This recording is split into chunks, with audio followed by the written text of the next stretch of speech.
Are you ready to explore the unknown? Dive into the world of the strange, mysterious, and unexplained with Eerie Expeditions magazine.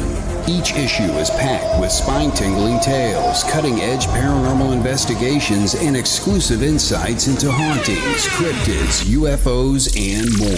Whether you're a seasoned investigator or just love a good ghost story, Eerie Expeditions magazine has something for you. Join our growing community of truth seekers and adventure lovers. Subscribe today at EerieExpeditionsMagazine.com and unlock the secrets of the supernatural. Are you ready? That's EerieExpeditionsMagazine.com, where the extraordinary is just a click away. Dare to discover.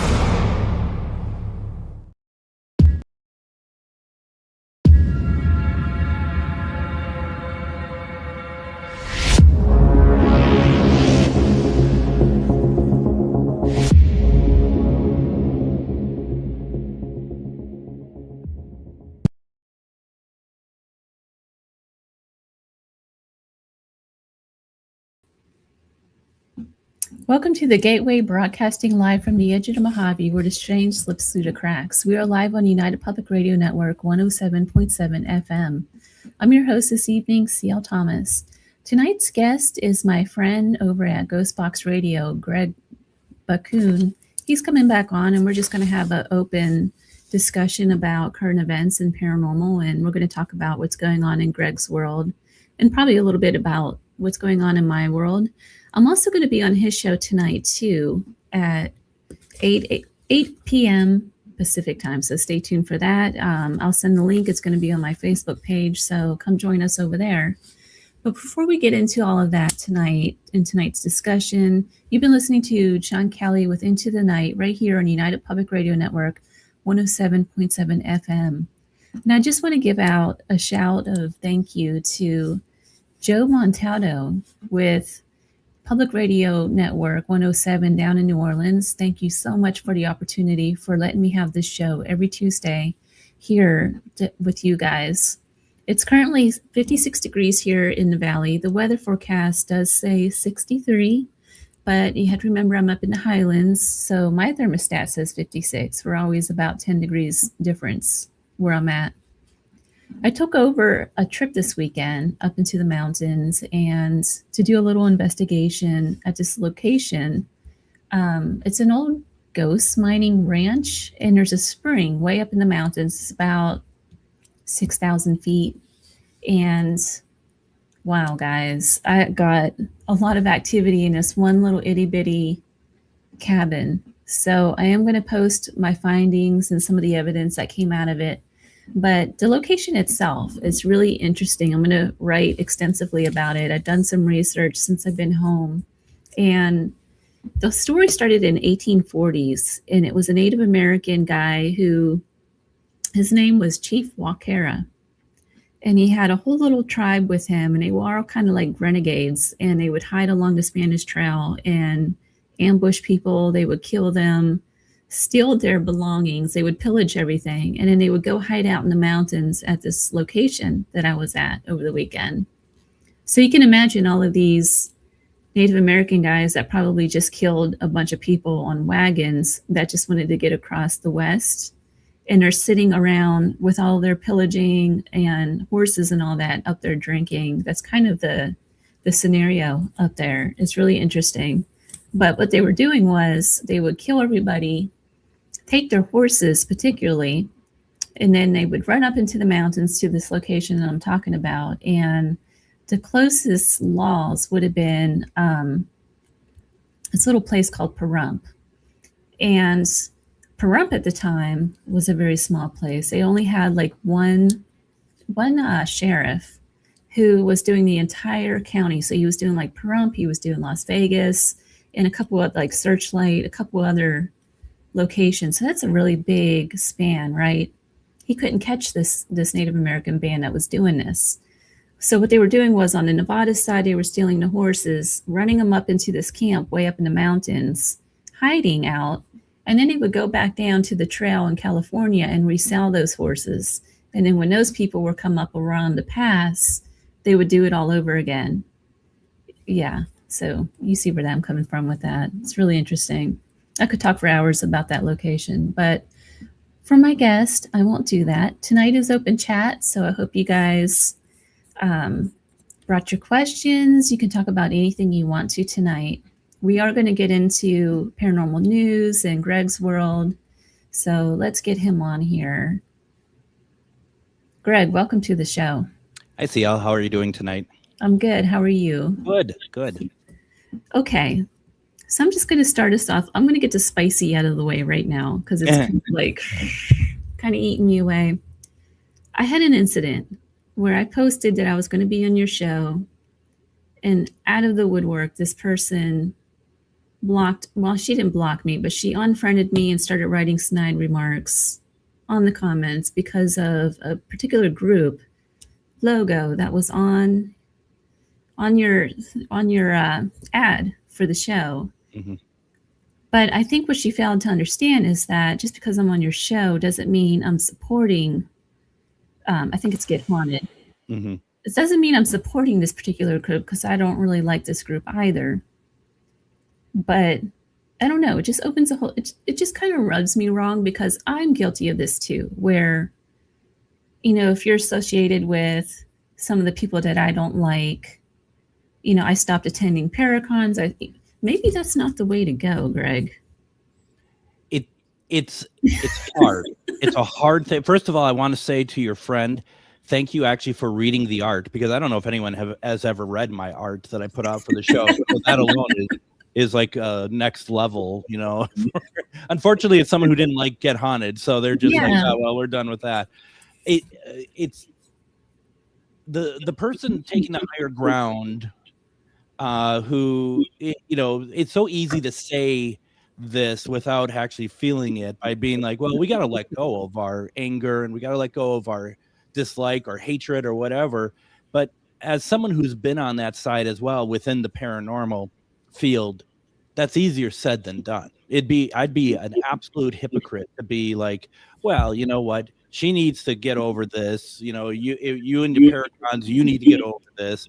Me and what's happened to me in this situation, I need to get over. That's easier said than done. So it's like, I get it. But I think what I feel really bad about in this situation is all you're doing is you're accepting being on my show. That was the main thing. You're just like, yes, Greg, I'm gonna take up your invite. I'm gonna be on your show. And you're not when you accepted it, my guess is you're not thinking about where I'm broadcasting it out. I didn't even know that you were still on Get Haunted's stuff. To be honest with you, I thought that was already. Yeah, well, done. and so it's I'm still on there, and that's not what you're thinking of when you're deciding to take part in it. You're thinking about, Greg asked me to be on his show, I'm going to be on his show. Exactly.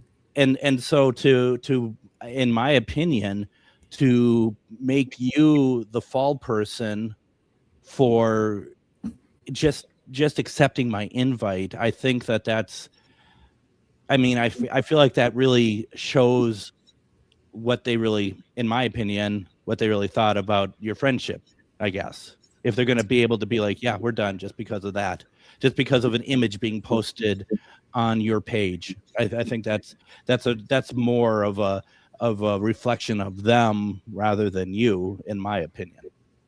I get it though. I do get it because there's a lot of bullying associated with this individual. She was a victim of a lot of bullying that went down. I was bullied too by some of the people in this group that's associated with that particular group. But, I moved past it, that sort of thing. So I get where she's coming from. But at the same time, it's kind of like it comes to a point where you can be anti-bullying so much to where if you have to police everybody else's material, you become the bully in a sense. I think so. And also, I got to say, without getting too deep into the whole Get Haunted side, but I do have to say, in my, I think I've been there for about 2 years. First of all, no one's ever bullied me there.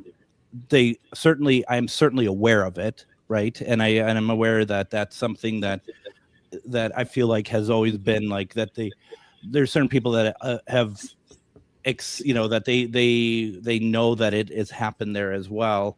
The thing is, like there was a situation that I had a couple friends at the time. They were friends, and they were also part of Get Haunted, and they had a falling out with them, and they thought that Get Haunted was bullying them.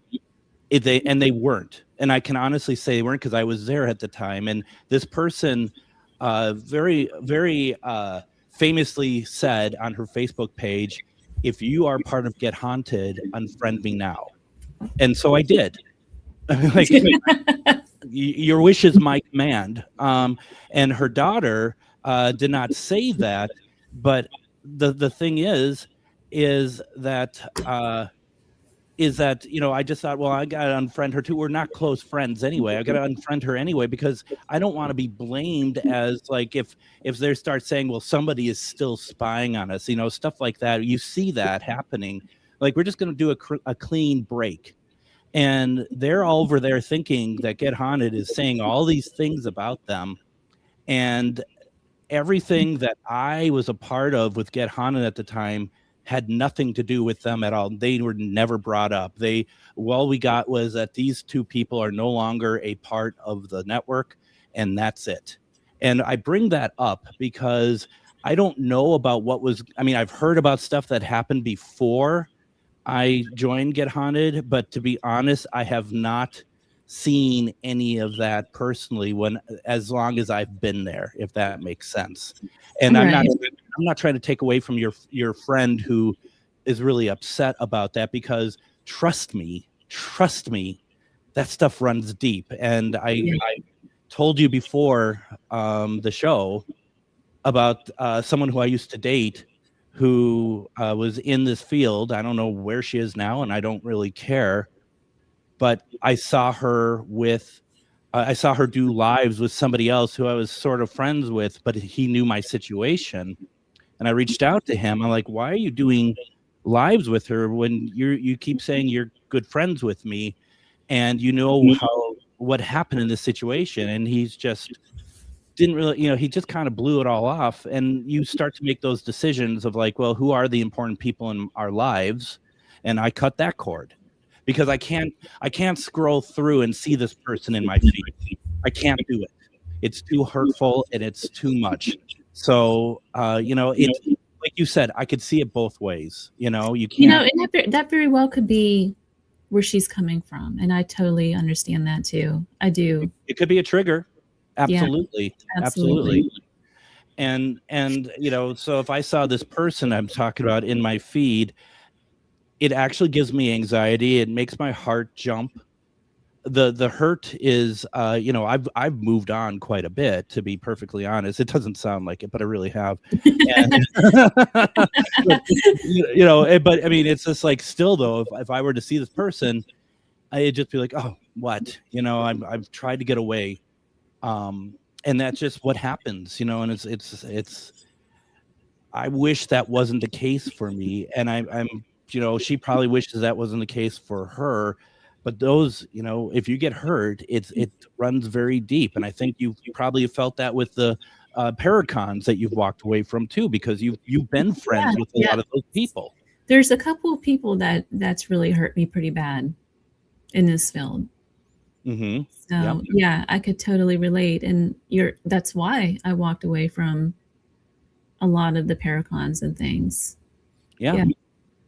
And that's and it starts to become for me, I've you and I've talked about this. I mean, my focus I think now is going to be mainly Minnesota based, because I mean, I did have aspirations of like, I'd love to be around the different states in the country and do different Paracons, and maybe and I'll be very honest, make some kind of name for myself in this. And it's just like, you just constantly run into the same type of people. There's some amazing people, but when I'm going to be going to a Paracon that has like 120 or 130 vendors, it's hard for me to have, I feel like it's hard for me to have a voice, and I have a right to decide that I don't want to be a part of that either.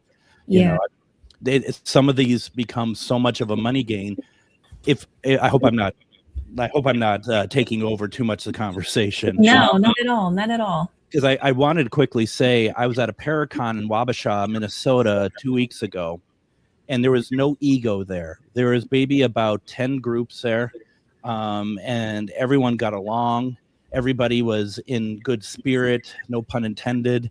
And we just had a really fun time. And that was a great reminder of how this should be. And, it just is like, maybe, like I said, maybe I'm just meant to kind of stick around Minnesota mainly if I want to have a table or something, because everywhere else it just isn't quite the same. I'm going to get to the comments real quick. And Deb and Dave, they say, we personally would never let ourselves be a part of something that watches what we do and screens what I am part of. Yeah. And so Deb is a great friend, and she is on my show, at least 3 times a month.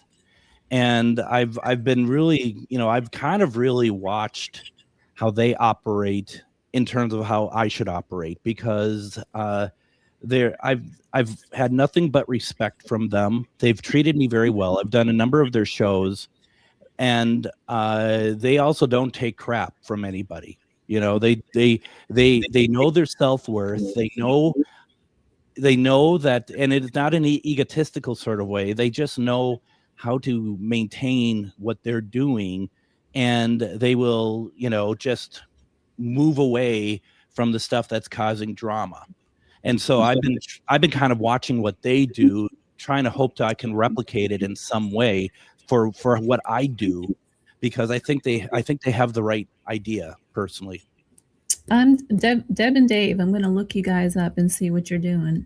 Refined Divine Psychic.com is what their site is, and they're good people. They're really good. I'm definitely gonna, I stepped away from the paranormal for probably a good month. I've been pretty quiet over here, and I've been doing a lot of ghost town hunting and finding crystals and things like that. But I completely stepped back and just kind of regrouped to try to heal some of the stuff that's going on. And I really thought about what is happening with this community in the first place. Mm-hmm. And you're exactly, like, I think you hit it on the head. And actually I was just watching another para show with Timothy Shaw. Oh yeah. Black Cat Lounge. I really like him a lot. Over on Para X, yeah. Yep. And he had John Zaffis on recently. Mm-hmm. And they were talking about the state of the paranormal right now. And what's happening is Tim Shaw said, hey, look, there's a couple of celebrities out there starving right now. Do you think, like, how much of that is spilling over into the events and the money grabs and the way people are in this field right now? Did John answer the question at all? He did. And he was very much in agreement. I was going to actually steal the clip and play it tonight, but I didn't get a chance to go and get it. It was on maybe last week. Okay, I'm going to have to check that out, because last Tuesday. And you and I have had this conversation so many times, and it never gets old because it always continues. That it does feel in some cases, and nothing is ever for everything, but it feels like in some cases, people who have been on TV, they really want to try to stay relevant, or to continue the lifestyle that they've become accustomed to. And so you see them trying to find different ways to do that. Now, that probably sounds like that people shouldn't be allowed to reinvent themselves, whatever. I'm not saying that, but at the same time, is this a good choice, or are you just milking fans because you know that people are going to just buy into anything you say? And I think there is some of that out there as well. And I've been, I constantly just kind of shake my head. And I said in a post somewhere, because someone's asking about, with, was it the Missouri Paracon that's been canceled?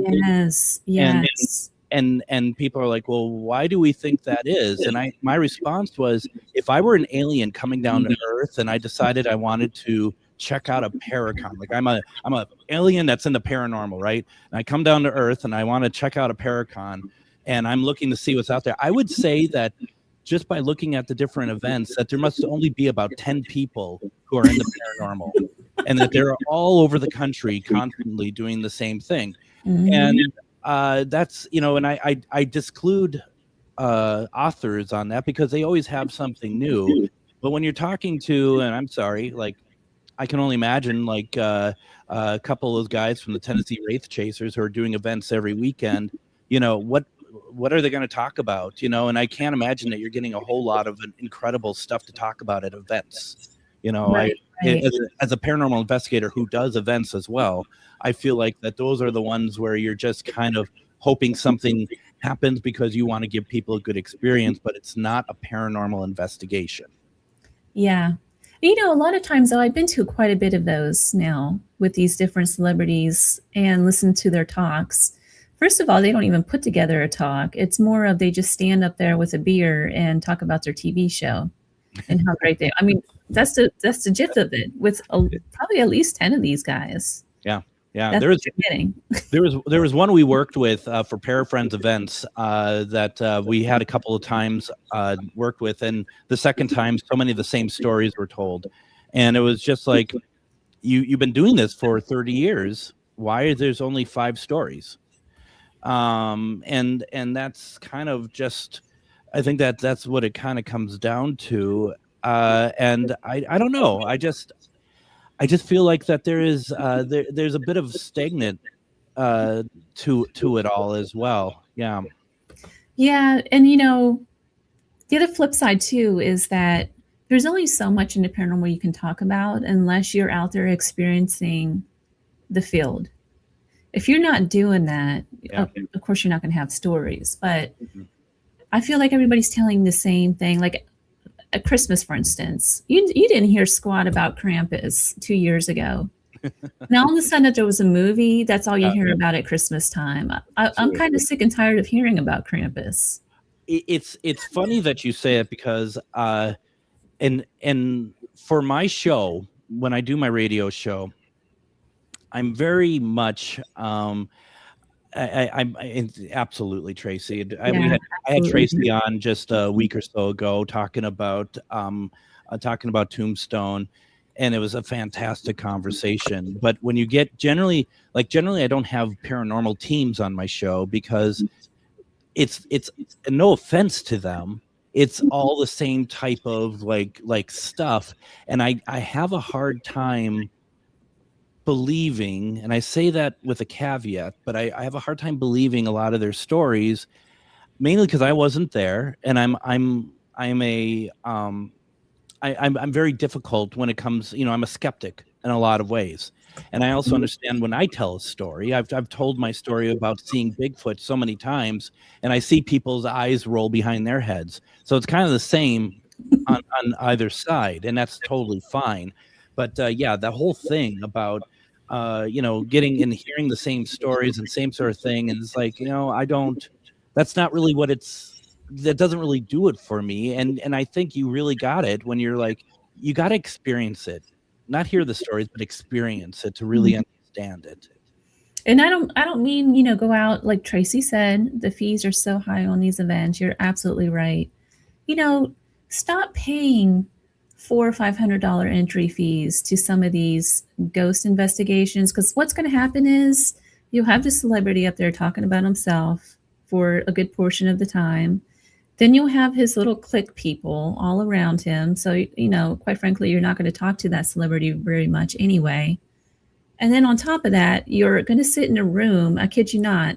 The event's going to be, you hear him talk, or her, whoever it is, and then you sit in a room in a circle while they're playing like a GhostBox or Necro-Friendly, one of those, phone apps through a speaker, and you're just sitting in a circle. You're really not experiencing the paranormal. When you're doing an event with a celebrity, and even if the celebrity is trying to, because I've been in certain situations where the person on the show is trying to get other people involved. All they want to do is they want to see that person work.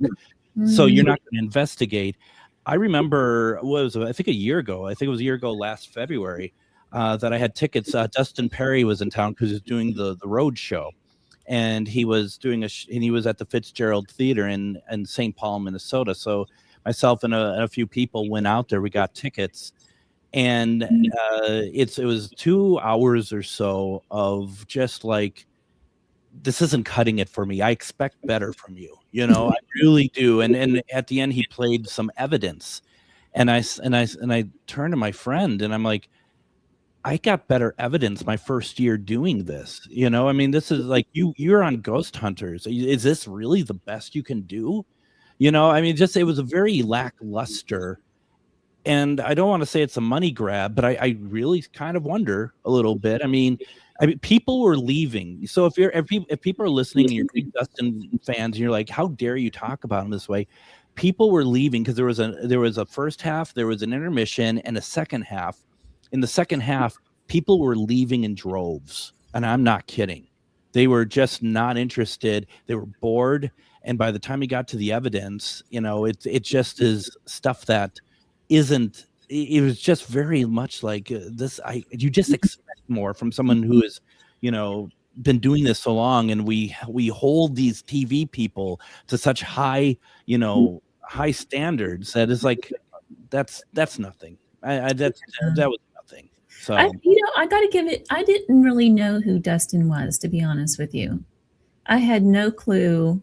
And it's because he hasn't been on TV in like 10 years or something. I mean, it's been, if you asked any of the younger people, like you and I, we know who ghost hunters are, that kind of thing. But the younger people, these YouTubers that are really into the paranormal, they don't know who he is. They don't know who John Zaffis is. They don't know any of these old school people that's been on TV the last 10 years. They have no clue. They don't care to know. All they care about is they know who Cody is, the younger guy on YouTube. Yep. And you know, they know who some of these YouTubers are, but that's where this is going. You know, so at what point do we not change directions a little bit? And you know what I mean? Well, I mean, I think the direction change is hard because that's certain people. And I agree, Mike. Very much so. I first met Mike. I don't know if Mike remembers me. I met Mike at that ridiculously crappy Las Vegas Paracon that I have to mention. It's like it's in my karmic contract that if anyone associated with that, I have to bring it up and remind people how stupid and horrible it was. Oh, that was my first take on a Paracon too. Believe it or not, it was my first one ever, and I was just like, "Really?" I mean, people lost lots of money. Garbage. It was. I mean, that's a nice way of putting it. Yeah, that guy still owes me like over $100 because I had VIP tickets. Yeah, he owes me about $250. He owes like Aaron Sanger like, you know, $15,000 or something like that. I mean, he owes a lot of people, and yet he still is putting on events because he's from Minnesota. Really? I don't even know who this guy is. Minnesota.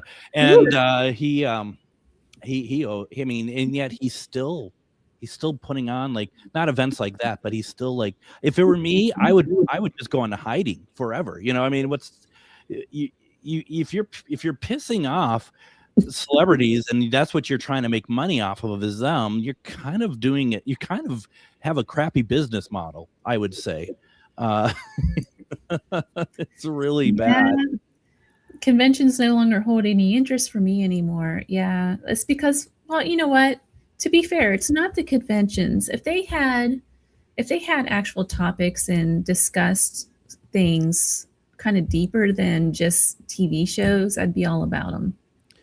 There's a great cartoon, great comic. I don't know if you've seen it, CL, where it's two people at a convention, each at a table. One has this massive line. The other one has nobody in line. The one with massive line is, I played an astronaut on television, and the one that had nobody in line said, real astronaut, been in space. And I feel like that there is something to that. And I'm not trying to suggest that paranormal investigators who are putting in the real work and stuff, that there should be a line out the door to talk to them. But I think it shows that there is a misbalance in what people, I think it really goes to show what people really think paranormal is by the fact that they're hanging their hats. They're being paranormal investigators in the same way that they see people doing it on television or YouTube. I think that's a better way of saying it now. YouTube, Destination Fear, and all that stuff. So yeah, there's a lot of that. I think that's a big thing. And to your earlier question, that's what you have to change. You have to change people from seeing paranormal that way, and that's not going to happen. Yeah, it's kind of, after a while, you just kind of hit your head against the wall with this stuff because you just see, and then the backbiting that's come out of it. There's a couple of celebrities out there who, that's all they do is backbite for money. Yeah. And just to give you an idea, there's a Paracon. Should I even dare say his name? I let's move into a different conversation here. So, because it'll bring this back up again. All of a sudden, you have all these celebrities buying up haunted properties everywhere, right? Mm. So is that the new way of how they're going to make money? Is that what they're thinking? Or are we actually buying it to historically preserve this place? Because I tell you what, there's two places that I can think of right now that really need preserved historically. They have great historical significance. Nothing's being done to preserve these places. One of them is Waverly. Mm-hmm. You've got somebody that bought it dirt cheap and they've been sitting on it and making money from, and you know what? And people might get mad at me for saying this, but they're sitting on it, making money off of tours and things like that. But how much of that's actually going back into that property? Mm-hmm. Have you been to Waverly lately? It's not looking great. I've actually never been to Waverly at all. Yeah. Funny enough. Yeah. There's another one here, not too far from Vegas, over in Armagosa Valley. It's Death Valley Junction, and that's the Armagosa Opera House. I've heard of it, yeah. Yeah, so that place is in a terrible state. It's going to end up being condemned because the property owner died. She was very old, and this board came in, and they're controlling, they don't want ghost hunters there anymore because of something Zach Bagans did to them, which I can see that. Yeah. But what's happening is they don't want anybody in the door to do anything. The board controls everything. They want to make money off of a music venue there. But let's be honest, no music is going out to Death Valley because there's no restaurants or anything like that. That's not happening. So that's been failing. There's no money being placed back. This is the important part. No money is being placed back into that property. And it's just crumbling. The walls are made from adobe, and we've had some pretty significant rain out here recently, and the walls are just melting. I bet. That building. The back, there's a back building to that, which they call the Spooky Hollow. The roof actually collapsed on it just recently. So that's how bad of a state. We're going to lose that property, and it has so much historical significance, not because of the opera lady, but because of the miners and Death Valley Junction and the railroad and all of the stuff that happened there. Yeah. So what do you say about these people buying up these properties?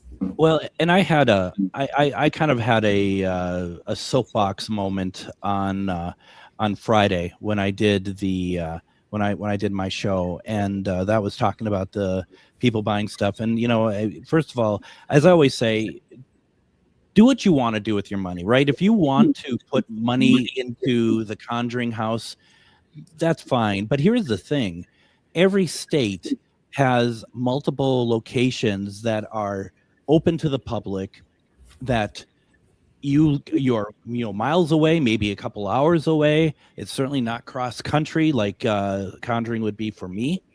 And if you're going to put money into Conjuring, could you please put money into these local locations as well? Pick one that you really like and get a tour there, to just do a donation, just help out, because those are the places that don't have a Jason Haas that is like using his star power to get people to buy a house for him. And that's the way I see it. Yeah.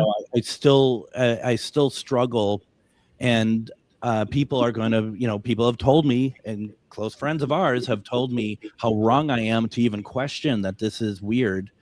And I still struggle with how you get a call from Andrea Perrin, and that hey, can you save the Conjuring house for me? Sure, I'm going to go ahead and put try to raise $1.7 million or whatever it is to buy this house just like that, and then I'm going to work with people that I have publicly harassed, and I understand that owner also did not treat her workers well, so it's just a big paranormal drama anyway. But I'm gonna now work with her and do some back deal with her to get the house. Meanwhile, her sister is being like, wait, no, that doesn't work because she is not of sound mind.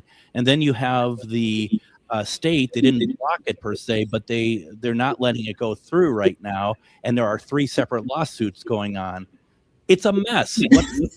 What point is this really important to do? I'm missing it. And people are like, but it's so historic. It is? I mean, it's old. It's old. It's from the 1700s. I like that. But, if you're coming from a haunted angle, and I always say, read Shannon Bradley Byers' book, which is, I think, called Paranormal Nevermore. And what she does is that she breaks down a lot of these locations that tell the truth, not the TV truth, not the truth of somebody who is exploiting a location, but a truth about stuff. And she's, telling the truth about the Conjuring house, that Bathsheba actually never was a witch, and she's the villain of that piece. She's the villain of all that.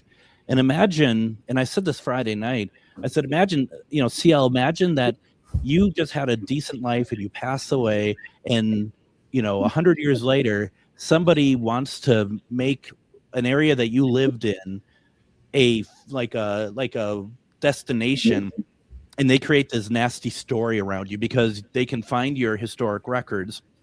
They make a nasty story, though, that you're a witch, and you've done nothing, but the world sees you very differently. I think that's horrible. That is a really horrible story. That's a horrible legacy. It is. And, I know she's going to be, if Andrea heard this, she would be screaming at me because you weren't there. But the research had been done. Right. So, and that's the other thing is like people are going to scream at you to keep that legacy that they started going. I kind of go off track here, but I have my friend who runs the Calumet Hotel in Pipestone, Minnesota, and that was a magnificent place to investigate. And the city pushed in on her and tried to get the property away from her, basically because they wanted it for themselves. They had another deal in the making, even though she owned it. And part of it too was because she's a woman, they didn't want her having that property. And it's still they put the muscle to her so badly that she owns the property still, but it's not allowed to be opened. And she's been fighting tooth and nail for years because she believes that this is worth fighting for. Meanwhile, you have Jason Haas basically just saying, "Send me money because I tell you so." And if I'm making people mad by saying that, that's fine. But think about it. Think about that. That all he really said was, "I say that we need to save this," and you get $150,000-$200,000 of money within a month. And meanwhile, Tammy in Pipestone, Minnesota, she can't keep her dream alive because people are squeezing her out of it in the city that she lives in, and there's nobody to help her. And that's even lawyers are having such a hard time. Those are the perspectives I think people need to understand. Another thing that's going on with that too, though, is that some of these owners of these properties, when the celebrities do come in there and say that they're doing a fundraiser or whatever to raise money that's supposed to preserve that property, a lot of times all that money goes right back into the celebrity's pocket to pay for fees. It has happened, but I do want to talk about, and since Jeremy is in the chat, he'll know exactly what I'm talking about. Over in Salina, Kansas, him and I were part of. I talk about the Vegas convention being a load of crap, This was more fun, but it was so poorly organized at this big Masonic lodge. And basically, you had people running it thinking that everybody else was going to do the advertising, not them. And so the whole weekend, we had maybe 20 people come in the entire weekend. And we had, as a guest, Mustafa from Ghost Hunters. He's now on, forget the name of the program that him and Brandon Elvis do. I know what you're talking about. And he gave his fee directly to the location because they didn't get the fee that they were promised from the organization, from the people putting on the convention. So I do want to just kind of that there are good ones out there, that they do exist. It is far in between though, because I've heard some other stories. There's another celebrity. I don't even know if I want to say his name, but he was out there talking about he couldn't pay his light bills and all this just last year, and all of a sudden he owns property now. What's going to happen when you have to cool that property down in the winter or in the summertime? Or is he going to be begging for money again? Is the money going to go back into his pocket, or is it actually going to preserve this place? These are questions that I have about this. And I don't doubt for a second that there are plenty of them out there. And you just said it, and Tracy in the comments are saying it. I see, good ones are few and far between, and that's a shame. And I think people who are seeing your favorite paranormal celebrities doing constant GoFundMes and stuff, you really have to ask yourself, especially if you're seeing that they're doing a GoFundMe, but they're still doing conventions every weekend. Mm-hmm. You have to ask yourself, well, why is that not good enough? Why is that going to Ireland? Going to Ireland is another one. Absolutely. Why is that stuff not? You gotta kind of do the math, if you will. Well, if they're doing something every weekend and they're taking these big trips, or there's pictures of them at rock concerts and stuff like that, why do they need a GoFundMe? Maybe that's not the right way to go. Maybe I'm being harsh, but I just feel like that those are things to kind of really think about, because once again, I think what people don't think about is the power that some of these people have. And people who are donating to some of these paracelebs, I think they really think that doing so they become friends. That's what they're thinking is happening, that they're becoming friends with them. And make no mistake, there is a separation. They're not friends. Even if you go to an event, they're not your friend. They're not your friend. Absolutely. And it's just one of those things that, once again, do what you want with your money. I'm not in control of your budget, but you do want to be able to just really think things through, because no matter what, they're going to recognize you at events. Sure, that's fine. But if they're not reaching out to you to just see how you're doing, want to catch up, or if they're at an event and you're not in the pictures that they're posting, they're only posting pictures with other celebrities, I guarantee you're not their friend. If they're not liking your stuff on Instagram and all that, I'm not saying that, you don't have to like every last post you make, but if you have a big project, I'll put this out there. If you have a big project and they're not liking that project at least once, or, recognizing it, they're not your friend. No. And I've had a number of people on my show that have been on the shows and stuff like that. I have never given the thought that because they were on my show that must mean that we're all friends. This is business. Yeah. And that's what it is for them. And I think I'm being generous with some of them when I'm saying it's business. It's taking advantage of other people. Let's call it what it is. It is. And folks, once again, do what you want with your money, but just stop and think about it, because I know for a fact, right? We know this for a fact, that there's people making very good money, not working, but living off of your donations. Yeah, there's a lot of people who I've even had one come out and say it. it would cheapen his brand if he went and got a job. And he's one of the ones out there right now starving. You know, he's always asking for money from people. At what point do you just not stop? Just stop. Change direction. Do something else. Let's put it this way: my brand is pretty cheap, if that's what it is. So, yeah, I got and I got to give it to Dustin Perry. He's out there working. At least he's got a full-time job. Yeah, he does. A lot of these guys, he does that on the weekends, and people like Tim Shaw, or they're retired. This isn't a full-time gig for them. It's different. Yeah.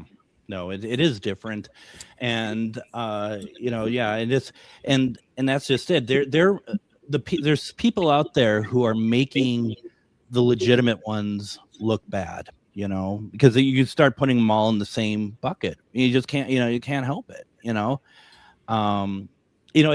me, it goes back to, we used to have these big paranormal conventions in Monoman, Minnesota at the Shooting Star Casino, and I think this is where the prices got so extraordinary for paracelebrities, because it was a casino and they were paying huge amounts of money. And there was one guy who was managing all of the big celebrities, except for like some of the ghost hunters and ghost adventure guys. And he'd been doing this for like 7 years. He was retiring from doing it. He was not old, but he was retiring from doing it. And the convention came and went, and a couple days later, these paracelebrities are reaching out to the casino, and they're like, "Where's my money? I never got paid. Where's my money?" And they were like, "We paid your handler. We gave him a big $250,000 check to pay all the celebrities. He took it and ran." He took it all and ran. Yeah, isn't that something? They caught up with him. It wasn't pretty, but he took it and he ran. And but I think that those conventions probably were what made the paracelebrities back in the day feel like that they should be getting, $12,000 to $15,000 per appearance, that sort of thing. I know with Grant, you can't even promote an event until you have at least paid $8,000, and that locked him in. For who? Grant Wilson from Ghost Hunters. Well, he's another one that hasn't been on.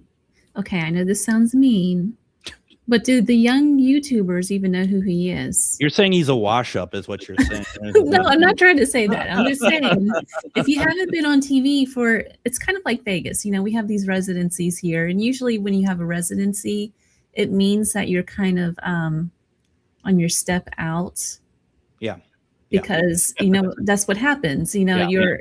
That's just what happens in music world. It's unfortunate, but there's this little window where you peak and then you start to fall, and that's when they start doing these residencies and things like that. I mean, I would think that Wilson is pretty far peaked out, And to be fair, that was a few years ago, so it might be different now. But the thing is, it's weird. Some of those people, the crowd still wants to see in some form. If it's like the Wraith Chasers, maybe not so much. But if it's still some of the OGs like Grant, I think there's still something there per se. But it's amazing. I gotta stop naming people too. But it's amazing how you get these people who think that they're still relevant, and they're not, quite honestly. Yeah, I can see what you mean. Ghost Hunters, Grant's been on that for what, 10 years or more? I don't even know how long that show's run. I know it's a long time. Too long? No, I don't know. But then you got other shows like 28 Days Haunted, and some of the guys, that was their one and done show, and they're still living like they're some kind of Class A celebrity or something. Well, I mean, and that's the other side of it as well. You also, you get that they think that they're living large. You get some of these places, and I can think of two of them off the top of my head that are, they're crowdsourced paranormal television, right? Where they are, they have a network, and that they put out paranormal shows on these networks, and some of them are pretty good. It's like you're putting in way too much work for something like this, for getting $5 a month payback. But they all think that they are on the same level as some of these big celebrities. And I think what's unfortunate about that is I am pretty sure they're not given the true numbers of how many people are actually watching them. And I think they'd be a little saddened by how many people are actually watching, how many subscribers these services actually have. I'd be interested to know what the subscriber is, how many subscribers some of them have. I mean, Paraflix has been out how long? Yeah. At least 5-6 years now. Like, I just kind of wonder how they are still, not saying that it's a bad network, but I don't know a lot of people that subscribe to that one. So how do they survive? Well, and that's what I'm getting at is, you got a lot of people who say that this is, a big, you get a lot of people who like to say what's a big deal and what's not a big deal, but it's always down to the numbers. I can't tell you how many people tell me that they have, 150, 200,000 listeners to their show. And it's like, I can check that. And unfortunately, you're not even near the number. So you have a lot of people bloating numbers and stuff. And I do worry about the people who are making content. And I'm not necessarily sure they're getting the accurate numbers. And they may not care. They just might like making stuff. But at the same time, I remember one guy, he was doing a show for them, and it hadn't even aired yet, and he was going to do a paranormal convention. He had a picture of all these like photographs of him with his logo ready to sell autographs for. And his show hadn't even been on Paraflix. And quite frankly, I don't know why anyone, and no offense to anybody, but this is the sort of like buildup of people that it just kind of frustrates me, because it's cool that you are capturing your investigations on camera, but it doesn't make you a star. It certainly doesn't instantaneously make you a star. Right. There needs to be some realistic kind of thought here, I think, that is missing in a lot of these situations. It's kind of like everyone's living in some kind of dreamland or something, where they all think they're they all think they're Elvis or something of the paranormal world. And we've only got one of those, and that's Zach Bagans. And that's only because he's the first one that's done a lot of this. Totally. I mean, trust me, no one is trying to convince me that GhostBox Radio is coast to coast. There is no one that's putting, trying to even get to that part. But yet these people, I don't even think it's necessarily the providers. I think it's the content makers who suddenly think that this is where they're at. And I do wonder too about something like Beacon. I mean, it'd be interesting to know how many people have subscribed to that. And I know those numbers will never get out, because like, how can you afford doing like the, Holzer Files Part 2, I mean, it's just, is that really going to, is it a risk, or can they actually do it? Especially when the funding for it is all crowdfunding. It is. It's self-supporting. No, it is. And that's the thing that I don't like. I see King Sisters talk about the self-promotion has become unbearable, and I agree. And I actually try not to self-promote, and that's why no one knows who the hell I am, because I can't. It just grosses me out to be like, It's very hard to, because I have this issue, right? I have several books out. A lot of people that listen to the show don't even know that, because I don't promote that much. Yeah. I do promote the magazine, but I separate myself from that. It's a different entity. It's very hard to promote yourself. Like, I always feel weird doing it. But then you got guys out there who, for instance, one of these Paracons, there's a guy out there who, all he does is he breaks into buildings basically and films the inside of them, right? Yeah. And so he's at one of these Paracons, and he's got a tent blasting music to the point where you can't even talk to anyone around that booth. It's just obnoxious. I mean, at what point, that's the self-promoting for me is when it becomes that kind of a level.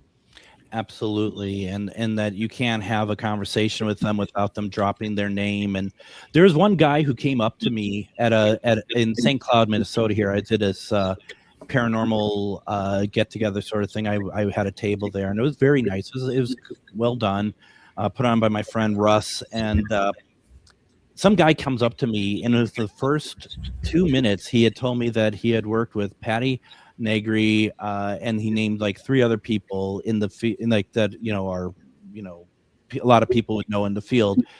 And it was just like, I literally said to him, why are you telling me this? Like, why do you, and I said, do you think I'm going to be impressed? Because I've been in this a lot longer than you have.